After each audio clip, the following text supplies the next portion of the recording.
Alors, mon nom est Laure Souquet. Je travaille avec les chevaux de façon professionnelle et au quotidien depuis une quinzaine d'années, de deux façons. Donc, d'une part, en travaillant avec eux, c'est-à-dire débourrage, travail sous la selle, travail à pied et en liberté.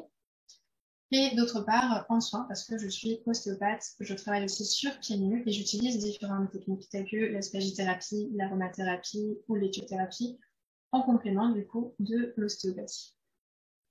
Et bien sûr, puisque vous êtes là, c'est que je propose aussi différents médias de communication qui vous permettent d'apprendre des choses sur votre cheval, la façon de le soigner au naturel, la façon de travailler avec lui de façon bienveillante. Donc j'ai deux sites internet, equineessentiel.com et defemmeacheval.com. Et sur ce dernier site, je propose aussi des formations en ligne pour apprendre justement à créer un partenariat avec son cheval et à travailler avec lui de façon constructive en ayant un cheval motivé qui a envie d'être là et de faire des choses avec nous. C'est ce qui nous amène au contenu de cette conférence, créer avec son cheval un vrai partenariat. Alors, pour bien comprendre ça, déjà, qu'est-ce que c'est qu'un partenariat? Un partenariat, c'est une association entre deux personnes qui vont décider de collaborer autour d'un objectif commun. Puisque vous êtes là, c'est que vous avez déjà cette volonté de faire partie d'une association avec votre cheval, de travailler avec lui. Et ce qu'il va vous falloir faire, ça va être faire en sorte que lui aussi ait envie de travailler avec vous, ait envie d'échanger avec vous. Et donc, pour créer un vrai partenariat, eh bien, il faut un objectif commun. Il faut trouver cet objectif et montrer au cheval que vous allez pouvoir l'aider à réaliser cet objectif. En étant avec vous, il va pouvoir y arriver. Et du coup, eh ben, si sur le chemin de la réalisation de cet exercice, de cet objectif, vous lui proposez différents exercices, différentes choses à faire, ben en fait, il va avoir envie de les faire avec vous. Il va être positif et il va être volontaire. Vous aurez un cheval motivé. D'où l'intérêt de réussir à trouver cet objectif commun autour duquel vous pouvez vous retrouver avec votre cheval. Alors moi, à chaque fois que j'ai envie de faire quelque chose avec mon cheval, à chaque fois que j'ai une problématique, que j'ai quelque chose que j'ai envie de mieux comprendre, ce que je fais, c'est que je reviens à ce qui se passe dans la nature. Et ce qui est intéressant, c'est que si on observe ce qui se passe dans la nature, eh bien on se rend compte que le cheval est en fait très doué pour créer des partenariats. Et il a même basé sa survie sur la création de partenariats. Le cheval, c'est un animal froid. Il vit à l'origine dans des steppes, donc dans des environnements qui sont très plats, très vastes. Ce qui est bien, c'est qu'il peut voir à perte de vue. Par contre, ce qui est moins sympa, c'est qu'il peut être vu aussi très facilement par les prédateurs parce qu'il est toujours à découvert. Ce qui veut dire que s'il veut survivre, il doit toujours faire attention à ce qui se passe dans son environnement. Or, comme tous les animaux, il a besoin de repos. Il a besoin déjà de pouvoir faire des erreurs, de ne pas être à 100% tout le temps. Par exemple, quand il est malade ou quand il est fatigué. Et il a besoin de pouvoir se reposer et dormir. Un cheval, en général, a besoin de dormir à peu près 4 heures par jour, dont 20 minutes qui vont être de sommeil profond paradoxal, le sommeil pendant lequel on a des rêves. Vous avez peut-être déjà vu d'ailleurs votre cheval au pré qui a ces moments de rêve où il est étendu de tout son long, complètement relâché, et vous pouvez voir bouger ses membres et vous pouvez l'entendre, par exemple, à des petits hennissements ou des choses comme ça. C'est très sympa à observer. Et s'il vous permet d'observer ça et d'être avec lui à ce moment-là, en général, c'est qu'il vous fait quand même confiance. Donc, ceci dit, il faut qu'il survive et il faut qu'il survive dans un environnement qui est plutôt hostile, puisque c'est une proie et qu'il ne se défend pas, mais sa survie vient de la capacité qu'il a à fuir suffisamment tôt et de façon suffisamment efficace. Et il a besoin de pouvoir se reposer de temps en temps et donc avoir des moments où il n'est pas dans cette attention à l'environnement. Et donc, forcément, il va s'appuyer sur d'autres chevaux pour pouvoir surveiller avec lui et pour pouvoir survivre. Et donc, ce qui va permettre à un troupeau de fonctionner ensemble, c'est qu'ils vont partager cet objectif qui est la survie. Et cet objectif, c'est celui que nous allons pouvoir proposer aussi à notre cheval. Alors oui, c'est sûr, de nos jours, les chevaux, notamment domestiques, ne vivent plus dans des énormes domaines vitaux, des énormes espaces vitaux avec des prédateurs. Donc, on ne peut plus parler techniquement de survie. Mais le cheval, lui, il n'en a pas conscience. Parce que l'histoire qu'il partage avec nous va être enfermée dans cette petite clôture et dans des environnements où il n'y a plus de loups, d'ours, etc. Elle est très courte par rapport à l'histoire du cheval depuis le début de son existence. Et donc, du coup, cette nécessité de la survie, cette nécessité de pouvoir savoir quand un prédateur s'approche, de pouvoir fuir de façon suffisamment efficace, eh bien, elle est toujours ancrée dans ses gènes. Et d'ailleurs, vous y avez sûrement déjà été confronté, parce que quel cavalier n'a jamais été confronté à un cheval qui tout d'un coup va paniquer pour un bruit, pour quelque chose qu'il a vu, pour quelque chose qui ne nous effraie pas du tout, mais qui nous met vraiment dans un état de stress intense et qui provoque sa fuite, nous mettant par la même occasion en danger, entre parenthèses. Donc, cet objectif, on va peut-être pas le qualifier d'objectif de survie, mais en tout cas de sécurité. Le cheval va trouver sa sécurité dans le troupeau. Et d'ailleurs, c'est la raison pour laquelle, souvent, certains chevaux ne vont pas vouloir quitter le troupeau, parce que pour eux, le troupeau, c'est la sécurité. Et donc, si vous voulez qu'il puisse quitter son troupeau et faire des choses avec vous, il va falloir lui montrer que vous pouvez l'aider à atteindre cet objectif d'être en sécurité. Que quand il est avec vous, il est en sécurité. Alors, comment est-ce qu'on fait pour convaincre le cheval qu'on va pouvoir l'aider à rester en sécurité? Eh bien, cet objectif de survie ou de sécurité dans le troupeau, elle s'appuie sur 3 choses principales. La première chose, ça va être la surveillance. Comme je vous l'ai dit, pour pouvoir échapper à des prédateurs, il faut être en permanence attentif à ce qui se passe autour de soi. Et on ne peut pas l'être 24 heures sur 24 tout le temps. Donc du coup, pour pouvoir surveiller efficacement, les chevaux vont compter les uns sur les autres. Et ils ne vont pas être dans un état de vigilance constant. Il faut faire attention à ça. C'est une différence très importante. La vigilance, c'est un état dans lequel on est déjà dans un état de tension. On est déjà prêt à réagir. On a déjà notre système sympathique qui est activé. Et donc, le système sympathique, c'est le système qui fait augmenter le rythme cardiaque, la tension musculaire, qui nous prépare à la fuite et à l'action. Et quand on est dans cet état de vigilance, on est dans un état de stress. Donc, c'est un stress émotionnel, mais c'est aussi un stress sur le plan physique. Ce qui veut dire que toutes nos fonctions dites végétatives, donc le sommeil, la récupération, la digestion, la gestion des déchets, l'immunité, etc., sont mises sur pause pour qu'on puisse donner toute notre énergie à l'action. Et donc, si cette vigilance était permanente, si le cheval était dans cet état de stress en permanence, il serait dans un état de santé assez déplorable parce que toutes ses fonctions végétatives fonctionneraient mal. Donc, le stress est vraiment délétère pour l'organisme. Donc, le cheval ne va pas compter sur un état de vigilance. L'état de vigilance, comme ça, c'est une fois qu'il a été alerté par quelque chose. Et c'est pas quelque chose qu'on va vouloir qu'il ait tout le temps, ou que lui va vouloir vivre en permanence. Sans quoi il serait juste épuisé et en mauvaise santé. Donc, il va être dans un état de présence, ce qui est totalement différent. Dans un état de présence, le cheval est calme, son esprit est calme, son corps est complètement relâché, mais il est à l'écoute. Il habite complètement son corps. Il est complètement à l'écoute de ses sensations, de ce qui se passe à l'intérieur de lui et de ce qui se passe autour de lui. Il laisse se poser en lui les sons, les images, les impressions, etc. Et donc, du coup, il va percevoir très facilement le moindre changement dans son environnement.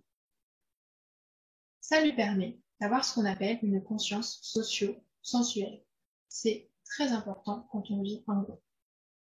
La conscience socio-sensuelle, c'est la capacité à ressentir l'état émotionnel de ceux qui nous entourent.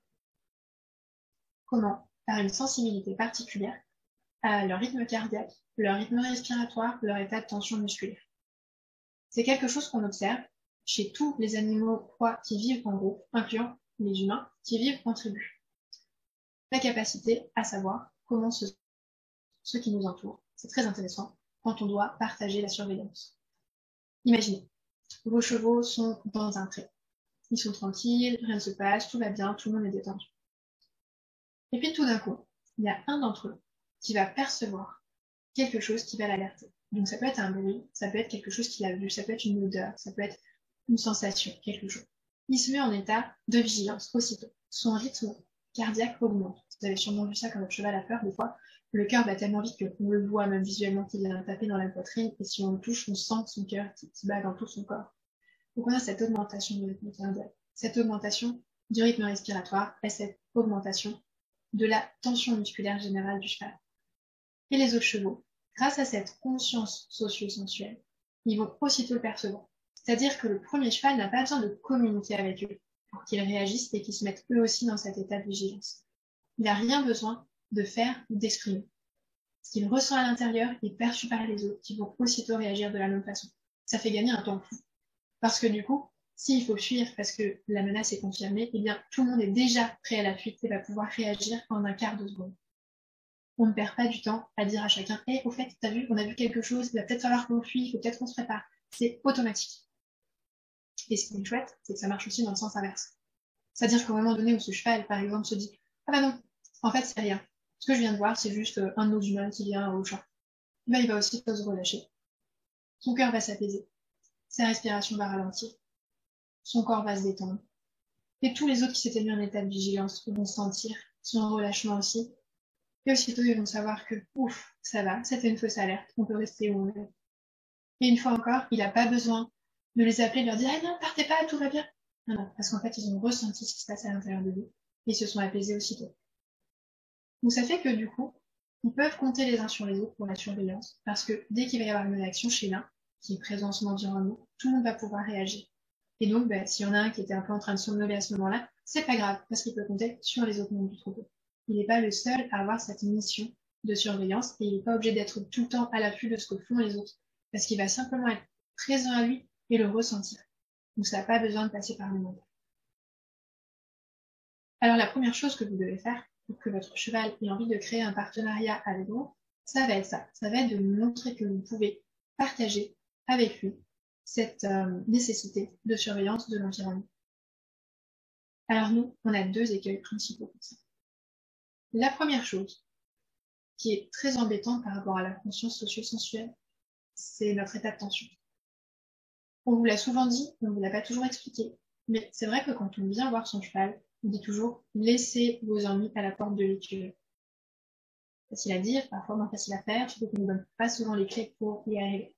Mais c'est très important parce qu'en effet, le cheval, vu qu'il a cette conscience socio-sensuelle, quand vous allez rentrer dans le troupeau, quand vous allez arriver vers lui, il va sentir votre état de tension. Enfin, nous, on s'en rend pas compte, mais on est dans un monde où on est de plus en plus dans un état de tension constant. Ça vous est peut-être déjà arrivé. Vous êtes chez l'ostéo, et puis bah, il tient votre bras, il fait une manipulation avec, et puis il vous dit « relâche ton épaule ». Vous dites « bah, je peux parfaitement relâcher ». Et alors, bah, il va juste lâcher votre bras, et votre bras, il reste comme ça. En fait, vous n'êtes pas du tout relâché. Mais vous n'en avez pas conscience, parce que si vous étiez complètement relâché, abandonné dans ses mains, bah, quand il lâche le bras et tout, c'est la gravité.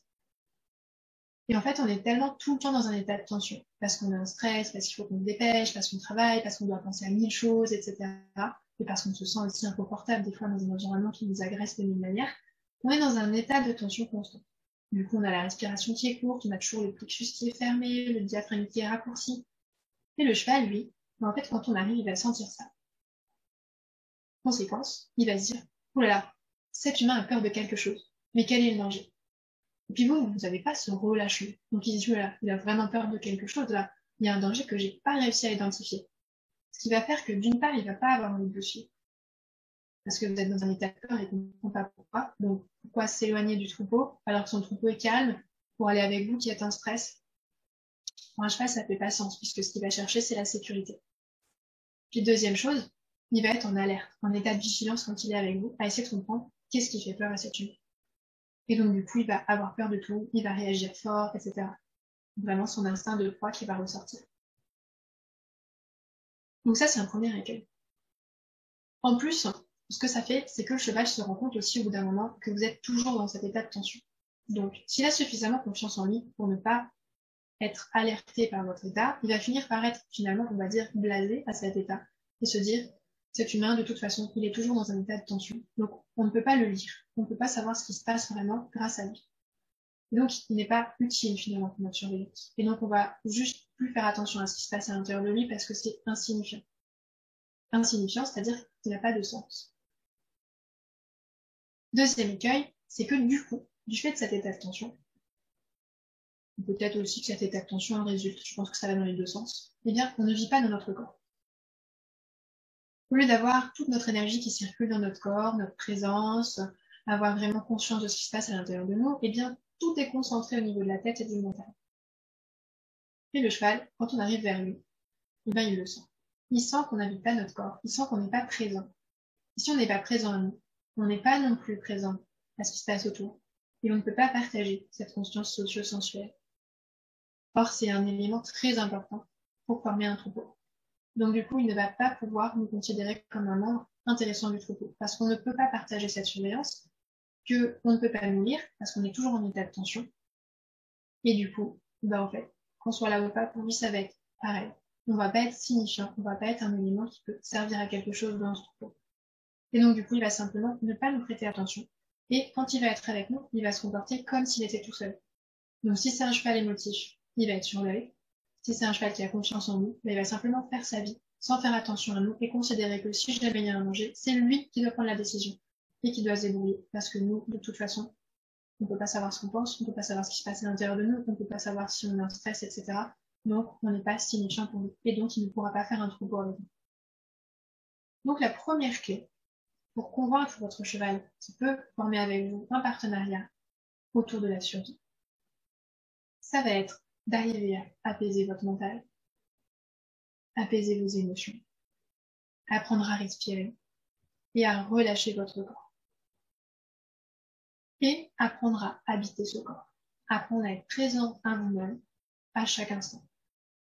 Très intéressant parce que ça va vous permettre non seulement de montrer au cheval que vous êtes dans son monde, parce que dans ce cas-là, quand vous allez arriver, il va se dire « Ah, un humain qui est présent, un humain avec lequel je peux entrer en communication, en échange, que je peux lire, qui peut me lire. » Et donc, du coup, vous allez devenir signifiant pour lui.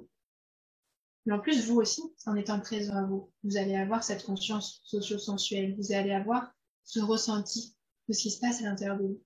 Et donc, vous allez pouvoir toucher à ce qu'on appelle le tact équestre, la notion du timing, le feeling, savoir quand vous pouvez mettre un peu plus de pression parce que votre cheval est OK, quand est-ce qu'il faut arrêter parce que le cheval se met en stress, quand est-ce que vous pouvez demander plus, quand est-ce qu'il faut demander moins, quand est-ce qu'il faut rassurer le cheval, quand est-ce qu'il faut poser une limite, parce qu'il se sent en stress ou parce qu'il se sent dans un état d'excitation. Et vous allez du coup, grâce à cette conscience socio-sensuelle, pouvoir vraiment avoir ce feeling, cette sensation, cette finesse équestre. Donc, ça va être intéressant pour convaincre votre cheval, et ça va aussi être intéressant pour vous, pour mieux le comprendre. Donc ça, c'est vraiment la première clé, développer le calme en soi et la présence à soi-même et à ce qui nous entoure. Pour qu'on devienne un élément signifiant et que le cheval se dise « Ok, lui il est cool, il est calme, il est à l'écoute, il peut être un plus pour mon troupeau. » Parce que quand vous allez tout d'un coup vous tendre, par exemple, je sais pas, un couvercle de poubelle s'envole, vous allez avoir une petite réaction parce que oula, c'était quoi ce truc? Et puis ah, oh, ça va, c'est juste ça. Et bien le cheval, il va avoir senti que vous êtes tendu. Il va savoir que vous avez senti qu'il s'est passé quelque chose dans l'environnement, que vous l'avez perçu comme lui, et il va sentir que vous avez identifié la chose et oh, et vous êtes relâché, vous avez rigolé, vous êtes dit oh, non, ça va, c'est que ça, c'est rien. Et du coup, il va se dire ah ok, c'est que ça. Lui, il a identifié le problème et c'est rien, tout va bien, il est calme. Donc je peux aussi me relâcher. Et donc, il va pouvoir vous lire, il va pouvoir s'appuyer sur vous pour savoir s'il y a un danger ou pas. Il va commencer à se sentir avec vous en sécurité. Et vous aurez déjà réussi une première étape. Deuxième chose sur laquelle repose le fonctionnement d'un troupeau, le bon fonctionnement d'un troupeau, c'est la communication. Quand on vit en groupe, c'est très important de communiquer, notamment si on veut survivre ensemble. Parce que une fois que tout le monde, grâce à la conscience socio-sensuelle, a su qu'il y avait une alerte et qu'il fallait fuir, ben, il faut quand même que tout le monde fuit dans le même sens, et puis qu'on coordonne les actions, qu'on sache qui on doit suivre, etc. Donc il faut vraiment pouvoir communiquer, sinon on n'est pas en sécurité. Imaginez, c'est pareil pour vous, si vous vous retrouvez tout d'un coup dans un immeuble en feu, et puis que quelqu'un essaie de vous parler en allemand ou en chinois ou n'importe quelle langue que vous ne connaissez pas pour vous expliquer quelque chose, vous allez juste vous dire non, non, mais toi je te comprends pas, c'est bon, je vais faire mon truc de mon côté, c'est pas possible. Et donc du coup, vous n'allez pas pouvoir vous appuyer sur cette personne pour vous aider à sortir de cette situation éminemment stressante. Vous allez compter juste sur vous-même parce que vous allez vous sentir tout seul parce qu'il n'y a pas de possibilité de communication. Et le cheval, c'est pareil. Pour pouvoir s'appuyer sur vous, pour pouvoir se sentir en sécurité avec vous, il faut qu'il vous comprenne et il faut que vous puissiez aussi le comprendre quand il exprime quelque chose. Or, communiquer, ça n'a rien de naturel. Déjà, nous, entre humains, c'est pas évident de communiquer. Quand on vit en monde, de toute façon, on ne sait pas parler déjà, alors que c'est notre mode de communication principal, le langage parlé. Mais on doit l'apprendre. Et puis, si vous êtes né en France, vous parlez français. Si vous êtes né en Espagne, vous parlez espagnol. Ça résulte d'un apprentissage. Si vous êtes né dans le sud de la France, vous allez utiliser certains mots que dans le nord, on ne va pas comprendre, et vice-versa. C'est exactement pareil chez les animaux. On a prouvé, par exemple, que dans les bancs de baleines, chaque banc de baleines avait son propre dialecte. Et du coup, quand ils se rencontrent, il y a des incompréhensions et leur communication manque de finesse. Des fois, ils n'arrivent même pas à se comprendre du tout, tellement leurs dialectes sont différents. Donc vous, avec le cheval, vous avez une difficulté supplémentaire en plus, c'est qu'on appartient à deux espèces différentes qui ont une vision totalement différente du monde. Et donc, il va falloir réussir à créer un langage commun avec le cheval, mettre en place une communication qui va être très claire, pour que le cheval se dise « Ok, Je te comprends, tu me comprends. Si jamais il y a un problème, on peut discuter ensemble, trouver une solution ensemble. Donc, on peut être partenaire. Nous, on a deux écueils, deux grosses difficultés qui font qu'on a souvent du mal à communiquer avec nos chevaux et puis surtout qu'ils arrêtent d'essayer de communiquer avec nous. Parce qu'à la base, le cheval est quand même de bonne volonté, donc ils vont toujours essayer de nous comprendre. Seulement, voilà, première chose, nous sommes inconstants dans notre façon de communiquer. C'est-à-dire que parfois, on va utiliser un signal pour dire quelque chose, et puis la fois d'après, on va faire ce geste, des fois sans faire attention, parce qu'on n'a pas justement cette conscience de notre corps, qu'on n'est pas présent à ce qu'on fait, et puis ça ne voudra rien dire. Ou bien une fois, on va laisser le cheval se frotter la tête sur nous, on va trouver ça sympa et tout ça. Et puis la fois d'après, on va être bien habillé, parce qu'on vient du boulot, vite fait, entre midi et deux, pour lui mettre un peu de faim, etc. Et puis il va venir se frotter sur nous, amicalement, comme d'habitude. Et puis là, on va se mettre en colère et puis on va le repousser. C'est inconstant pour lui. Il ne peut pas savoir ce qu'on veut dire. Alors un cheval émotif, du coup, là, il va être en insécurité. Parce qu'il va se dire, voilà, un jour ça veut dire ça, un jour ça veut dire ça. Une fois, on va utiliser une méthode, après on va faire un stage, on va utiliser une autre méthode. Et donc, du coup, il va être perdu, il va se sentir en insécurité parce qu'il ne sait tout simplement pas ce qu'on attend de lui et ce qui va se passer, qu'est-ce qu'il est censé faire, quand il doit faire telle ou telle chose. Et puis, deuxième chose, si le cheval a un peu plus confiance en lui, ben, il va peut-être pas être stressé. Mais en tout cas, il va se dire, voilà, un jour tu utilises tel geste, un jour tu utilises tel geste, un jour c'est telle attitude qui veut dire ça, un jour elle veut plus dire la même chose. Bon, moi, je vais pas me fatiguer, je vais pas essayer de comprendre. C'est logique. Les animaux, on cherche toujours le confort, on cherche toujours ce qui est facile. Si je veux vous apprendre à parler une langue que moi je parle mais pas vous, et que chaque jour j'emploie un mot différent, 15 synonymes pour dire la même chose, au bout d'un moment vous n'allez plus faire attention à ce que je dis, vous n'allez plus essayer, parce que vous allez vous dire voilà, c'est trop compliqué, j'y arrive pas. Donc il faut que vous ayez un langage qui soit simple, qui soit clair pour le cheval et qui soit toujours le même. Donc la constance, c'est la première chose à travailler. Deuxième chose, la continuité. On a tendance à communiquer avec nos chevaux de façon discontinue. Je vous donne un exemple pour que ce soit plus clair. Vous allez chercher votre cheval au pot. Donc là, vous êtes en communication avec lui, parce qu'il faut qu'il accepte que vous allez le voir, que vous lui passiez une colle, etc. Et puis vous lui demandez de vous suivre. Donc il marche à vos côtés, vous sortez du pré, et puis après, ben, par exemple, sur le chemin qui n'est pas du pré jusqu'à l'écurie, eh bien, vous pensez à autre chose, vous faites plus attention, vous parlez à quelqu'un qui est à côté de vous, ou bien vous êtes au téléphone, et donc vous communiquez plus avec votre cheval. Donc, vous lui donnez plus d'indications sur ce qu'il est censé faire ou pas. Et puis, des fois, il va s'arrêter, vous allez juste tirer sur la longe. Des fois, il va aller manger de l'herbe, vous n'allez pas prêter attention. Vous n'êtes plus en communication. Donc, il se retrouve à nouveau seul. Et puis, vous allez arriver, par exemple, à l'écurie. Et vous allez attacher votre cheval. Donc là, il marchait à côté de vous. Vous arrivez, vous l'attachez, et puis vous repartez. Donc lui, ben, il va se dire, ah bah tiens, je le suis, puisque jusque-là, quand je marche à côté, il faut que je le suive. Et ben non, je suis attachée. Bon, ben, il reste là. Alors du coup, quand il s'éloigne de moi, ça veut dire qu'il faut pas que je le suive. Parce que vous êtes parti chercher vos brosses, par exemple, mais vous n'avez pas pris la peine de dire à votre cheval, d'utiliser un signal, de lui expliquer qu'il devait rester là et que vous partiez sans lui.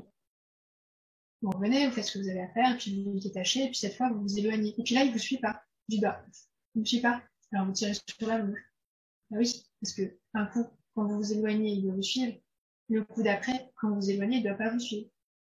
Et en fait, le fait d'être discontinu comme ça dans notre façon de communiquer, ben c'est pareil. Le cheval qui n'a pas confiance en lui va se sentir en insécurité parce qu'il va se dire j'y comprends rien, je sais jamais ce que je dois faire. Des fois, il me demande des choses, je dois être super attentif, mais la fois d'après, je suis tout seul. Donc du coup, ben, il n'a pas l'impression d'être dans un troupeau. Il n'a pas l'impression de pouvoir s'appuyer sur vous. S'il a quelque chose à exprimer, vous ne saurez pas l'écouter. Vous êtes en train de faire autre chose, ou de parler avec quelqu'un d'autre. Vous n'êtes pas disponible pour lui. Vous ne partagez plus non plus cette présence, etc. à ce moment-là. Et donc, du coup, bah, il va simplement être en stress et puis réagir comme s'il était seul. Et puis, comme tout à l'heure, bah, le cheval qui a confiance en lui, il va juste se dire, bon, bah, de toute façon, lui, il communique pas avec moi, je sais jamais ce que je dois faire ou pas, donc je vais faire à mon idée, ça va être plus simple. Et du coup, il va faire sa vie tout seul. Et du coup, bah, s'il a peur de quelque chose, bah, il va vous arracher la longe, il va partir dans sa direction. S'il a envie d'aller manger, bah, il va vous tracter pour aller manger.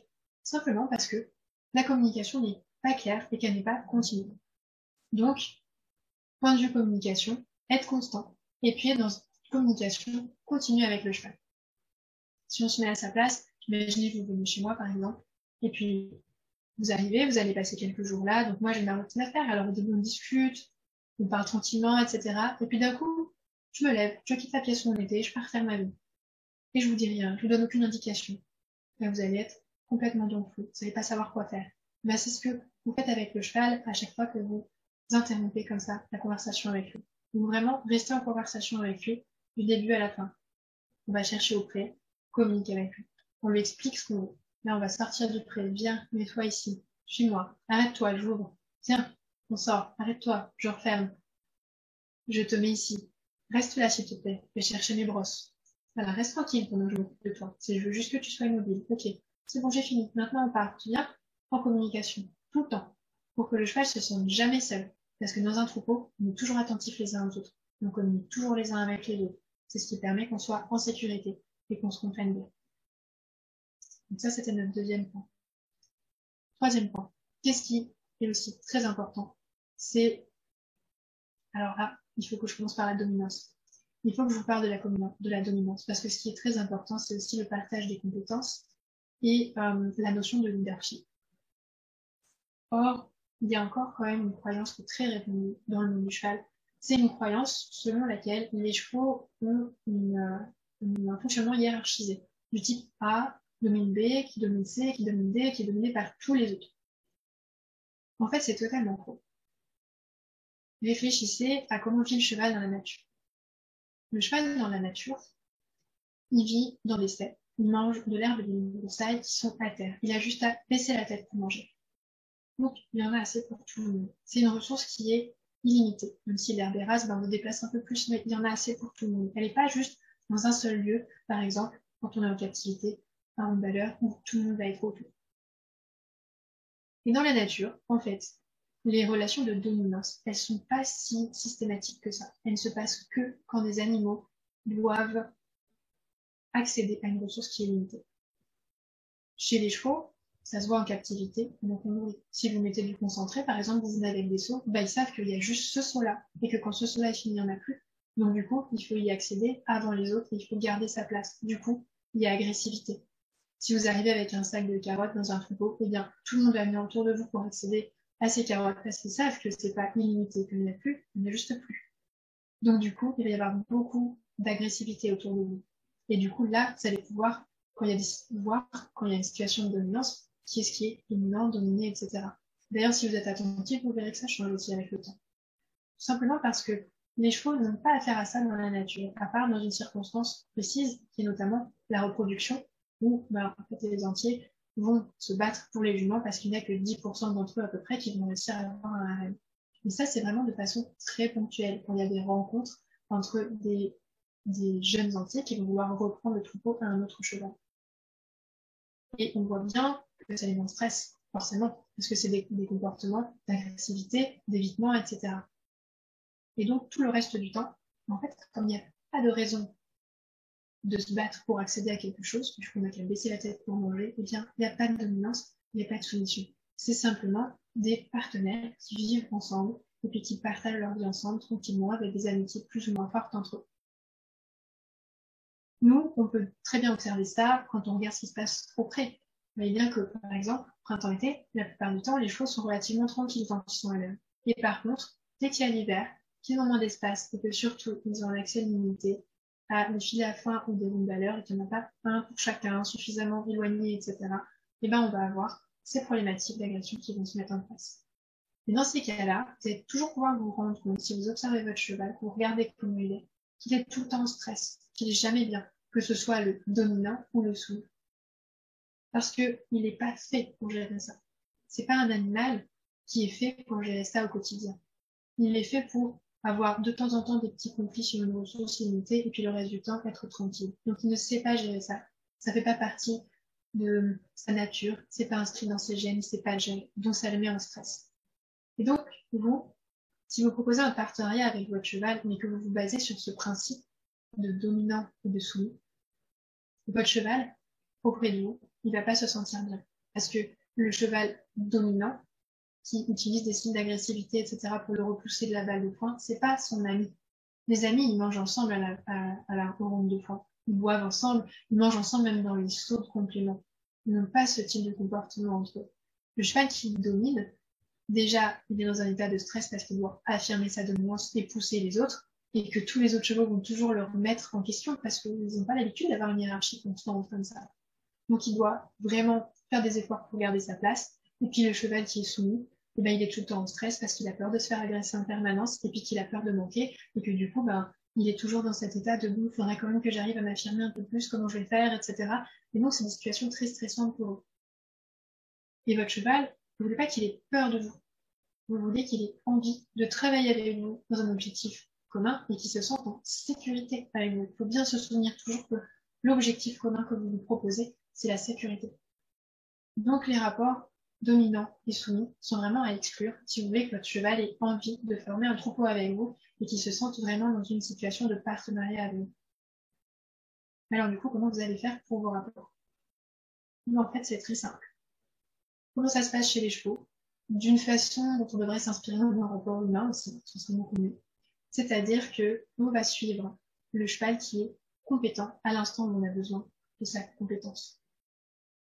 Par exemple, certaines juments dans les troupeaux, dans la nature, on va les suivre au moment donné où il y a la gestation parce qu'on sait que ce sont des juments qui ont l'expérience et qui savent où trouver des endroits où l'herbe va être plus nourrissante pour pouvoir correctement s'alimenter pendant cette période un petit peu critique. Il y en a d'autres, et ben on va savoir que quand il faut fuir, et ben ce cheval-là, on peut le suivre parce qu'il a un pied sûr, il connaît bien le domaine vital et donc il sait par où on peut passer pour que ça se passe bien. Quand on va rencontrer un autre troupeau, quand on va voir quelque chose qui fait peur, on va savoir que c'est ce cheval-là qu'on va suivre parce que lui, il a un petit peu plus de courage que les autres, il va pouvoir aller au-devant du danger et puis en regardant comment lui, il se comporte, on va pouvoir déterminer si ça fait peur ou pas.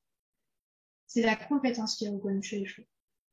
Et la compétence qui est la plus valorisée, forcément, vu que l'objectif c'est la sécurité, ça va être la capacité à gérer les situations de stress. Dans un troupeau, vous avez certains chevaux, si vous les enlevez du troupeau quand vous partez avec eux, tout le monde va appeler, tout le monde va être en stress et tout le monde va les attendre à la porte. Chez moi, c'est Zéphyr, mon cheval. Dès qu'il part du troupeau, en fait, tout le monde l'attend, tout le monde l'appelle, tout le monde vient à la porte, tout le monde reste à la porte tant que je suis pas rentrée avec lui. Et puis quand il y a un danger, tant que lui, il bouge pas, ça va. Par contre, si lui, il bouge, c'est la panique à bord. Et on le suit. Donc, tout le monde le suit. Donc, ce qui est super, c'est que du coup, son réflexe, quand il a peur, c'est de venir à la maison et de venir vers nous. Et que dès qu'il nous voit, du coup, il fonce sur nous et puis il s'arrête là devant nous et il dit là, il y a un truc qui va pas, il faut vraiment que tu gères. Donc, ça, c'est chouette parce que du coup, eh ben, en fait, c'est le cheval qu'il faut amener avec soi quand on veut aller quelque part parce que tout le monde suit. Et puis, c'est le cheval qui va donner les bonnes ou mauvaises habitudes aux autres chevaux. Et donc, si lui, il considère que nous, on est un bon référent, qu'on est compétent dans ces périodes de stress, et ben du coup, il va amener tout le monde vers nous et on va pouvoir gérer tout le monde. Et en fait, c'est ça qu'on veut, nous, c'est être reconnu comme la personne qui, en cas de stress, en cas de situation compliquée, va gérer. C'est ça qui va vraiment donner envie à votre cheval d'être en partenariat avec vous et de vous faire confiance et de vous suivre. Alors ça, vous pouvez lui expliquer ça, vous démontrer cette compétence en créant de façon artificielle des situations difficiles à passer avec lui. Bien sûr, dans un environnement sécure pour que effectivement ça se passe bien. C'est le principe du passage d'une difficulté. Et c'est pour ça que dans beaucoup de méthodes ou de techniques, on va vous faire un moment passer par exemple sur une bâche. La bâche, c'est un peu le truc classique parce que les chevaux sont des animaux qui doivent leur survie à leur capacité à fuir. Et donc, du coup, poser son pied sur un sol qu'on ne connaît pas, c'est très anxiogène pour eux. Parce que si je pose mon pied et qu'en fait je me fais blesser, et qu'après je boite, bah, je ne pourrai plus fuir et du coup je serai vulnérable. Et c'est profondément ancré en eux. Et c'est pour ça que moins un cheval a confiance en lui et moins il va avoir tendance à pouvoir marcher sur une bâche ou sur un sol qu'il ne connaît pas. Et donc on va souvent passer cet exercice-là parce qu'on peut le faire dans un environnement qui va être fermé, où le cheval ne pourra pas nous échapper, se retrouver sur une route, etc. Et parce que du coup, on va pouvoir lui montrer, regarde, je suis calme, moi je ne ressens aucune peur, je peux passer dessus, il faut que tu te tiennes comme ci, comme ça, là tu t'arrêtes, là tu viens, etc. On communique avec lui et on lui montre que, avec nous, cet élément est super peur, mais il peut le surmonter. Et du coup, déjà, nous, ça renforce notre confiance, notre capacité à gérer ça. Ça nous permet de savoir si notre relation elle est suffisamment solide, si on a une communication qui est suffisamment performante. Et puis le cheval, lui, ça lui permet de se dire, quand même, cet humain, il gère. Ouais. Là, c'était super flippant ce qu'on a dû faire ensemble. Il est resté hyper calme, il est resté cool. Finalement, il m'a attiré là-dessus. Moi, je croyais que c'était dangereux, mais tout s'est bien passé. Donc ça renforce son sentiment de confiance en vous parce que bah, vous l'avez mis dans une situation où finalement vous en êtes très bien sorti, et il voit que vous êtes compétent pour gérer les moments où il est en stress. Et du coup, plus vous allez passer des difficultés comme ça avec le cheval, et plus il va se rendre compte qu'avec vous, il est vraiment en sécurité, parce que vous êtes présent dans l'environnement, parce que vous arrivez à ressentir ce qui se passe en lui, parce que vous avez un calme intérieur, parce que vous pouvez communiquer clairement, et que du coup, vous pouvez l'aider à passer des difficultés, et plus il va avoir envie de vous suivre, de rester avec vous, et de créer un partenariat. Et du coup, ben voilà, pour être en sécurité avec vous, il va vous suivre, il va marcher sur la bâche, il va faire l'exercice que vous allez lui demander, et vous allez avoir un cheval volontaire, parce que vous avez réussi à lui prouver que vous pouvez l'aider à atteindre cet objectif de sécurité. Donc ce sont vraiment les 3 points clés sur lesquels il faut travailler. Et donc, ça revient à construire 2 bases qui sont fondamentales, qui vont être la confiance et la communication, qui sont 2 bases qui vont en plus se renforcer l'une l'autre. Plus votre cheval a confiance en vous, plus il est détendu. Et on sait qu'un animal ne peut pas apprendre quand il est stressé. Quand votre cheval est en panique, c'est pas le moment de commencer à lui apprendre un nouvel exercice. C'est trop tard, il faut que ça ait été fait avant. Donc vous pouvez pas lui apprendre à communiquer correctement quand il est en stress, parce qu'il n'est pas en état de vous écouter. Il faut d'abord faire redescendre son stress. Et donc plus il a confiance en lui, plus il a confiance en vous, plus il est détendu, plus il va être en capacité d'apprendre à communiquer avec vous, et plus il va être en capacité de s'intéresser à ce que vous lui proposez. Et plus il va avoir envie de communiquer correctement avec vous pour pouvoir rester à vos côtés et continuer à ressentir ce lien de confiance. Et d'un autre côté, mieux vous allez communiquer avec lui, plus il va avoir confiance en vous, parce qu'il va voir que vous avez justement cette capacité à communiquer, à échanger, à lui dire clairement ce qu'il doit faire, à lui dire clairement ce que vous ressentez, ce que vous avez envie, etc. Et donc du coup, ces 2 bases, la confiance et la communication, elles sont indispensables pour la création de ce partenariat, et elles s'auto-renforcent, donc il faut les travailler toutes les 2 de façon conjointe. Bien sûr, pour moi, tout ça, ça se crée d'abord à pied, parce que c'est fondamental. Les premiers rapports qu'on a avec le cheval, c'est à pied avant de monter dessus. On va pas arriver dans le champ et puis pouf, lui sauter dessus et voilà. Donc, d'abord, tout ça à pied. Et puis ensuite, eh bien, on pourra apprendre, une fois que tout cela sera OK à pied, on pourra lui apprendre à faire la même chose, monter, en reprenant les mêmes étapes. Et donc, pour réussir à construire ces 2 bases, la confiance et la communication, on va s'appuyer sur 2 savoirs qu'il va falloir acquérir et développer. Le savoir-faire et le savoir-être. Le savoir-faire, c'est ce que vous allez retrouver sous la forme des méthodes et des techniques qu'on vous enseigne. Donc, quand on vous donne un cours, quand vous prenez un cours, quand vous suivez un stage, eh bien, on va toujours vous donner un savoir-faire. Tu utilises telle méthode, tu te places comme ci, tu utilises ton stick comme ça, tu utilises tes rênes ou ta longe de telle façon, etc. Tu fais tel exercice d'abord, puis tel exercice, dans telle progression, etc. En général, si vous prenez un cours avec quelqu'un et que vous suivez sa méthode, c'est que vous avez vu ce qu'il fait avec ses chevaux et que ce qu'il fait avec ses chevaux vous convient. Il fait des choses super avec ses chevaux. Donc forcément, sa méthode ou sa technique, elle fonctionne, puisque ça marche avec ses chevaux. Et puis peut-être qu'il a eu l'occasion, pendant ce cours ou ce stage, de prendre en main votre cheval, de faire quelque chose avec lui. Et ça a très bien fonctionné, ce qui a renforcé votre confiance dans sa méthode et sa technique.